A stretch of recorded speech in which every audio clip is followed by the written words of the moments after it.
요즘 세상 돌아가는 게 마음에 드십니까? 많은 사람들이 마음에 들어 하지를 않습니다. 그런데 문제는 그게 내 힘으로 해결될 수 있는 것들이 아니라는 것입니다. 자기로서는 어떻게 해볼 도리가 없죠. 자기의 능력, 자기의 힘 밖에 이르기에 이건 뭐 어쩔 도리가 없습니다. 그래서 기다립니다. 그저 마냥 기다립니다. 속에서 울분은 올라오지만 어떻게 할 수가 없어서 마냥 기다립니다. 세상이 자기 마음대로 되지 않고 자기의 의도대로 자기의 뜻대로 되지 않아서 마음속에서 늘 열불이 납니다. 더군다나 기도는 하는데도 현실은 나아지지 않고 변화되는 게 별로 없습니다. 이만큼 기도했으면 뭔가 좀 달라져야 하는데 깜깜무소식입니다. 그래서 은근히 하나님께도 불만입니다. 누구 이야기일까요? 한 선지자의 이야기요. 그의 심정입니다. 내가 내 파수하는 곳에 서며 성루에 서리라. 그가 내게 무엇이라 말씀하실는지 기다리고 바라보며 나의 질문에 대하여 어떻게 대답하실는지 보리라 하였더니. 선지자 하박국입니다. 하박국이란 뜻은 포옹하다, 씨름하다라는 뜻으로 문제를 안고 씨름하는 사람이란 뜻입니다. 문제를 안고 씨름을 왜 할까요? 다 포옹해 줄 일이지. 뭐 때문에 포옹하지 못하고 씨름을 하는 걸까요? 왜 속으로 끙끙 앓는 걸까요?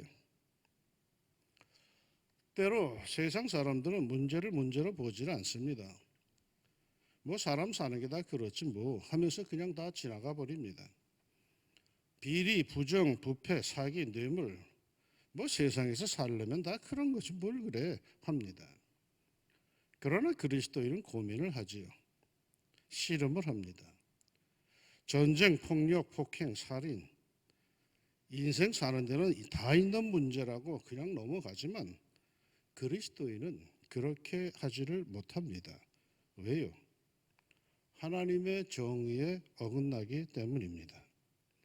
하나님의 나라에선 진실과 기만, 정의와 부정, 참과 거짓, 빛과 어둠, 생명과 죽음이 분명합니다. 하박국은 선지자로 하나님 나라의 시민, 백성입니다. 그러기에 당시 사람들이 비리, 전쟁, 폭력, 부정, 억압, 착취 등을 그냥 넘기며 잘 살고 있음에도 그만은 그냥 넘어가지를 못하고 씨름을 합니다. 그리고 결국 하나님께 들고 나아가 또 씨름합니다. 그런데 그가 살던 시대는 어떠한 시대였기에 그렇게 몸부림을 치고 있을까요? 그는 주전 600년경 유다 땅에서 살았습니다. 당시의 유다 왕국은 쇠락의 길을 걷고 있었습니다.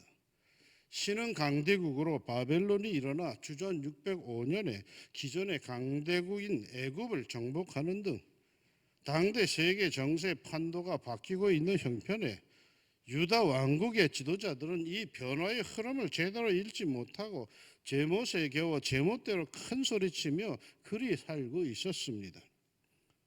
타락한 사회의 도덕성과 인간성의 약육강식의 시대상이요 영적 암흑기를 맞이하고 있었습니다. 하나님께서 회개하라고 선지자들을 통해서 보기 쉬도록 일러주셨지만 콧방귀도 뀌지 않고 계속 범죄하였습니다. 심지어 하박국과 동시대에 선지 활동을 했던 예레미야가 회개를 촉구하는 하나님의 말씀을 전하자 당시의 왕이었던 여호와김은 그 말씀 두루마리를 칼로 조각조각 내면서 불에다 태워버렸습니다. 자신들의 범죄함에 하나님 모독의 죄를 더하였던 거죠. 악인은 계속 잘 먹고 잘 살았고 의롭게 사는 사람은 언제나 바보 취급당하고 멸시를 당하며 못 먹고 못 살았습니다. 권선징악은 이미 다 사라져버린 그런 사회의 상이었습니다. 출세하려는 사람들, 야망이 있는 사람들, 돈 벌려고 하는 사람들은 의보다는 악을 더 선호하고 그리로 줄을 서려고 길을 쓰는 가치관이 그야말로 뒤죽박죽인 그런 세상이었습니다. 이러한 말도 안 되는 상황을 바라보는 이 하박국은 견딜 수가 없었습니다. 요즘 최고 인기 가요라고 하는 이 노래 다 아시죠? 어쩌다가 한바탕 턱 빠지게 웃는다. 그리고는 아픔을 그 웃음에 묻는다. 그저 와준 오늘이 고맙기는 하여도 죽어도 오고 마는 또 내일이 두렵다. 아, 테스 형, 세상이 왜 이래? 왜 이렇게 힘들어? 아, 테스 형, 소크라테스 형, 세월은 또 왜 저래? 아직 제가 노래를 익히지 못해서 불러드리진 못합니다. 오죽했으면 너 자신을 알라는 소크라테스까지 불러내며 이런 노래를 불러대겠습니까? 가사 그대로 아, 테스 형, 세월이 왜 이래? 아, 테스 형, 세월은 왜 또 저래? 오늘의 현실 많은 사람들이 아니라고 요즘처럼 좋은 때도 없다고들 합니다. 그런데 가만 보니까 그럼에도 그보다 더 많은 사람들이 이런 노래를 듣고 마음에 큰 위로를 얻는다고 합니다. 그런 심정이죠. 하박국의 심정이 꼭 그러했습니다. 세상이 왜 이래? 세월은 또 왜 저래? 답답해 미치겠답니다. 신문을 보고 뉴스를 보아도 답답하면 더해만 간답니다. 괜히 화만 난답니다. 어디 가서 말도 못하겠답니다. 게다가 코로나까지 덮쳐서 더 짜증이 나고 더 답답하답니다. 하나님은 공의의 하나님이시라고 하는데 어째서 이런 답답하고도 악한 상황이 계속되게 하는 건가? 하나님은 왜 악한 자들이 잘 먹고 잘 살게 내버려 두시는 건가 말이에요. 의인이 고통을 당하고 불이익을 당하는데 왜 보고만 계시는가 말이에요. 이 답답한 마음에 선지자 하박국은 하나님께 부르짖고 또 부르짖습니다.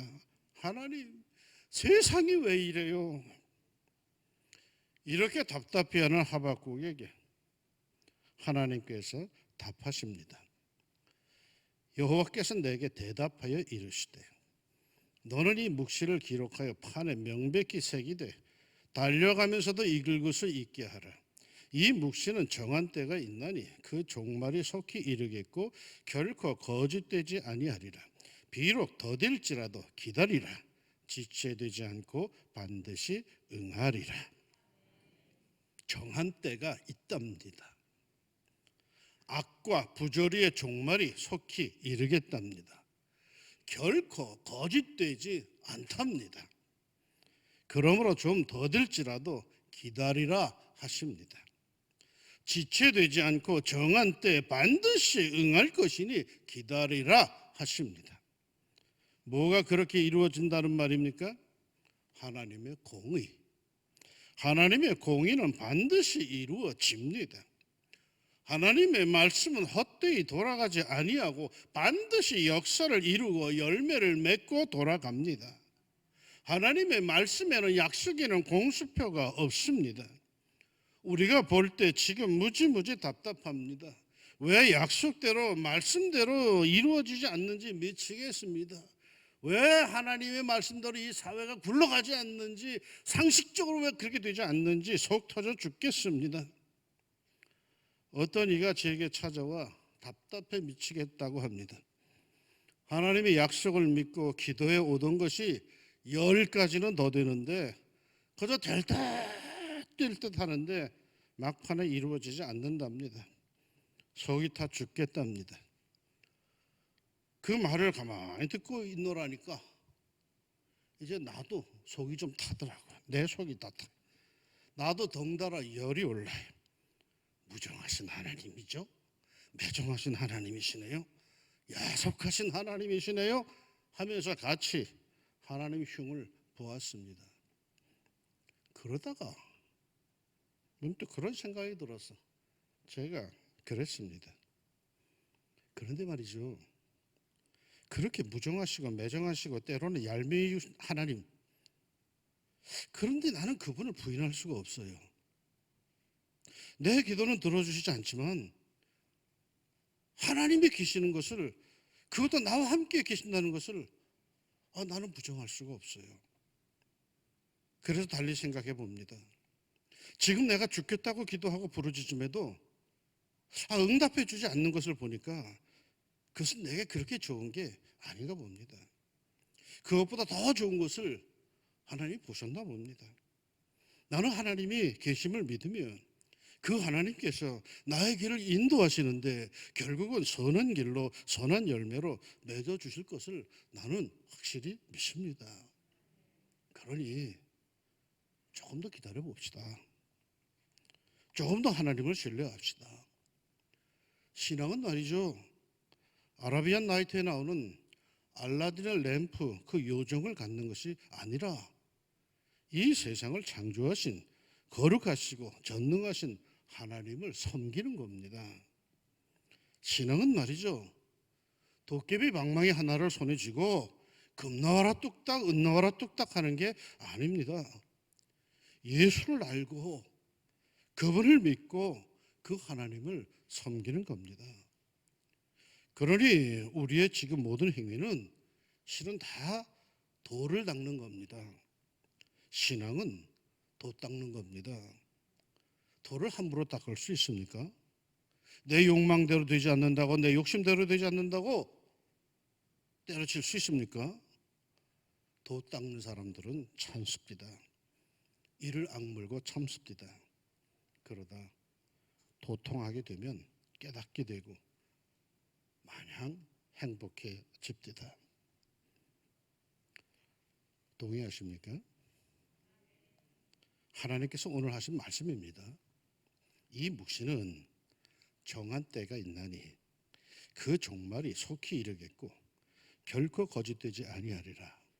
비록 더딜지라도 기다리라.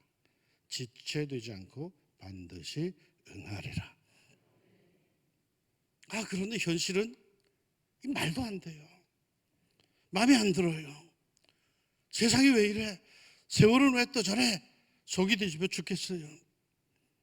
다들 그렇게 산다고 하니 나도 그렇게 살아야 하는 말이에요. 세상은 왜 배운 대로 안 되는 거고 양심대로 안 가는 거고 뻔뻔한 이들이 잘 되고 음흉한 겉모술수 부리는 사람들이 더 잘 되고 잘 먹고 잘 사는가 말이에요. 이건 나만 바보 아닌겨?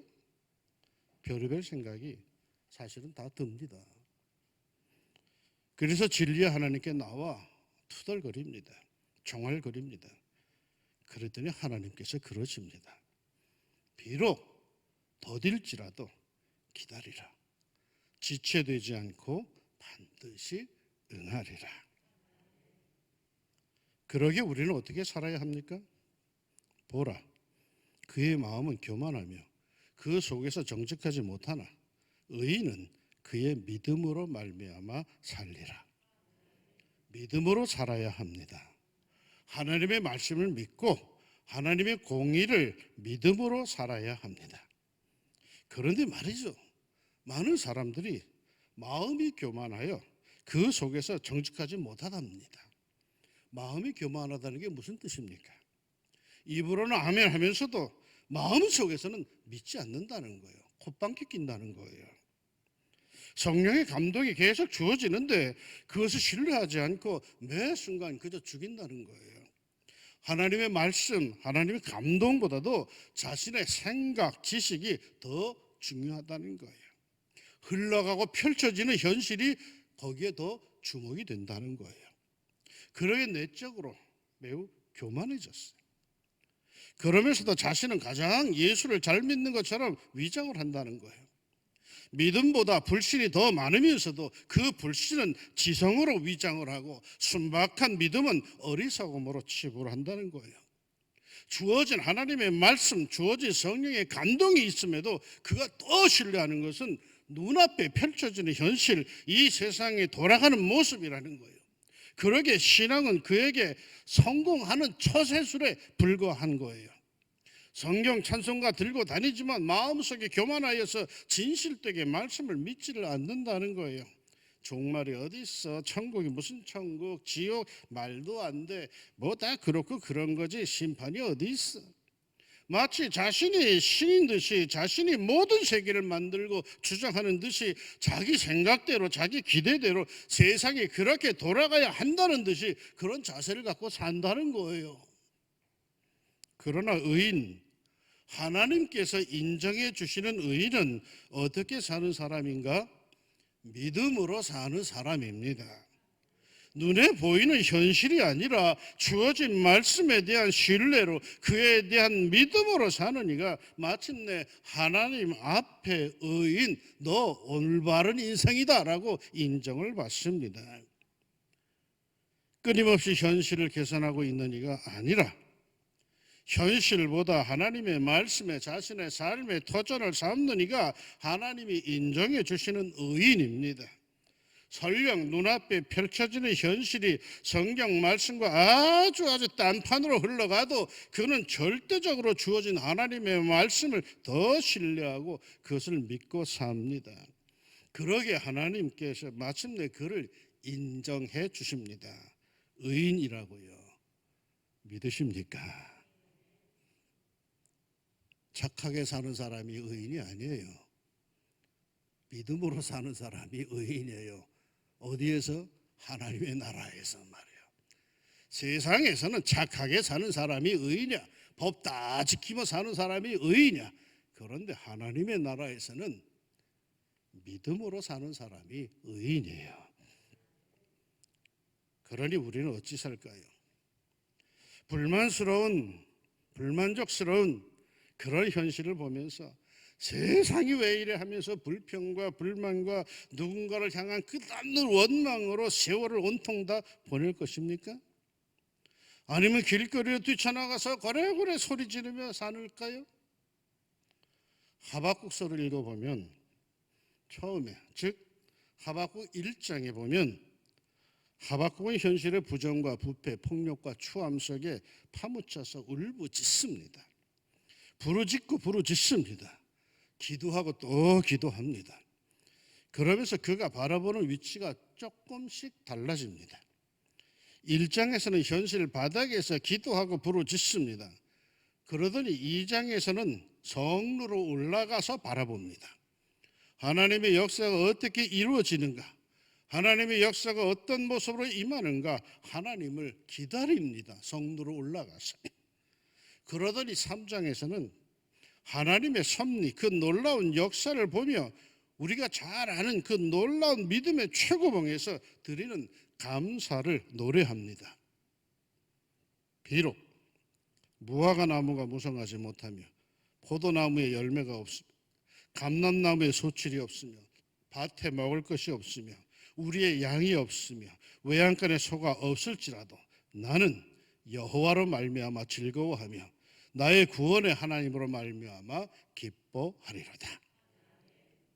1장에서는 왜 정직한데 못 사느냐고, 왜 선하게 사는데 착하게 사는데 얻는 게 없느냐고 거저 불평과 불만을 쏟아내던 이 하박국, 이제 점점 그의 영적 상태가 상승되더니 이제는 아예 그토록 소중하게 여기던 것들을 다 잃어버려도 기존에 자신의 가치관이 그냥 와르르 다 무너져도 자신은 오직 하나님 한 분으로 기뻐하고 만족한다고 고백합니다. 글은 여기서 끝나는 게 아닙니다. 하박국서 맨 마지막 절에 의미 있는 고백을 합니다. 주 여호와는 나의 힘이시라. 나의 발을 사슴과 같게 하사 나로 나의 높은 곳에 다니게 하시리로다. 높은 곳. 삶의 현장 바닥에서 불평으로 시작하여 기도로 성루로 오르더니 계속 올라 결국은 영성의 최고봉에 올라서서 감사로 찬양을 드리며 하나님께 영광을 돌립니다. 현실이 어떻게 되든 간에 할렐루야 하나님을 찬송을 하는 그 최고봉에 올라섭니다. 이것이 어떻게 가능합니까? 현실 속에 기도하며 엎드리고 하나님의 응답 역사를 사모하며 기다립니다. 그래서 하나님을 바라봅니다. 하나님을 바라보는 중 하나님의 원대한 계획을 깨닫고 그리고는 믿음으로 하나님의 개입을, 하나님의 역사를 신뢰하며 찬양합니다. 기도하고 바라보며, 기대하고 바라보며 점점 자신의 영성이, 자신의 영적 상태가 맑아지며 그 단계가 상승되어 갑니다. 그러면서 확신이 생기고 마음이 든든해집니다. 그래, 의인은 믿음으로 사는 거야 라고 합니다. 바닥을 헤매고 있는 영적인 상태, 왜 그럴까요? 맨날 불평과 불만으로 가득 찬 그 영적인 상태, 왜 그럴까요? 불평만 늘어놓을 뿐 기도가 없어요. 끝없이 투덜대기만 할 뿐 고요히 하나님의 역사를 바라보고 기다리는 시간이 없어요. 그저 성질이 불같아가지고 좀 기다려야 되는데 그거 못 기다려요. 기도하고 바라봅시다. 기대하며 바라봅시다. 하나님께서 어떻게 이루실지를 기도하고 바라봅시다. 아직은 현실에 답이 없지만, 세상이 왜 이래 하고 싶지만, 그래도 하나님의 공의를 믿고 살아계신 하나님, 반드시 역사를 이루시는 하나님의 정의를 기다리며 우리는 믿음으로 하나님 앞에 바르게 삽시다. 세상이요, 세상은 요란합니다. 변죽이 죽을 듯합니다. 눈 가리고 아웅하는 자가 더 잘 됩니다. 뻔뻔함이 하늘을 찌르고 내로남불이 더 큰 소리 칩니다. 정의는 무능해 보이고 정직은 바보 같아 보입니다. 그러나 여러분, 역사를 돌아보십시오. 어느 거짓과 어느 기만이 끝까지 승리하던가요? 하나님의 역사를 믿읍시다. 우리의 삶을, 우리 나라와 우리 민족의 삶을 이끄시는 그 거대한 하나님의 공의의 손길을 믿읍시다. We shall overcome 이라는 노래가 있잖아요. We shall overcome. 반드시 우리는 승리할 것이다. 우리의 믿음, 우리의 정의는 반드시 승리할 것입니다. 더욱더 기다리고 바라보며 성도의 삶을 우리는 올곧게 우리는 그리 살아갑시다. 하나님의 손길이 여러분과 함께 하시기를 주의 이름으로 축원합니다. 기도합시다. 하나님, 요즘 우리나라에서 최고 인기 있는 노래가 세상이 왜 이래, 세월은 또 왜 저래 라는 노래랍니다. 많은 사람들이 그런 심정으로 지금 살고 있는 듯합니다. 우리 사회가 이렇게 부조리해졌는지 앞뒤가 잘 맞지 않고 자기들이 한 말에 대해 책임을 별로 지지도 않고 그저 이권을 찾아서, 권력을 찾아서 그렇게 사회가 그렇게 둘러가고 있습니다. 하나님 아버지, 뭐 그들만 문제가 아니라 사실은 우리들의 삶의 현장, 우리들 다 거의 비슷합니다. 하나님, 이럴 때에 좀 성별된, 구별된 성도의 삶을 저희들은 용기 내어 살게 하여 주옵소서. 믿음으로 산다고 했사오니 하나님, 고집불통의 믿음이 아니라 하나님의 역사, 하나님의 공의에 대한 그 믿음 갖고 약삭빠르게 그렇게 살지 말게 하시고 우직하게 하나님의 말씀대로 그렇게 사는 주의 백성들 되게 하여 주옵소서. 그래야 하박국이 그 밑바닥에서 헤매다가 마침내 최고의 영성에 올라가서 할렐루야 찬송하는 그 모습 그대로 우리들의 삶도 좀 그렇게 올라갈 수 있도록 우리의 영의 눈을 뜨게 해주시고 더욱 굳은 믿음으로 세상을 이길 수 있는 왕중 가족들이 되게 하여 주옵소서. 예수님의 이름으로 기도합니다.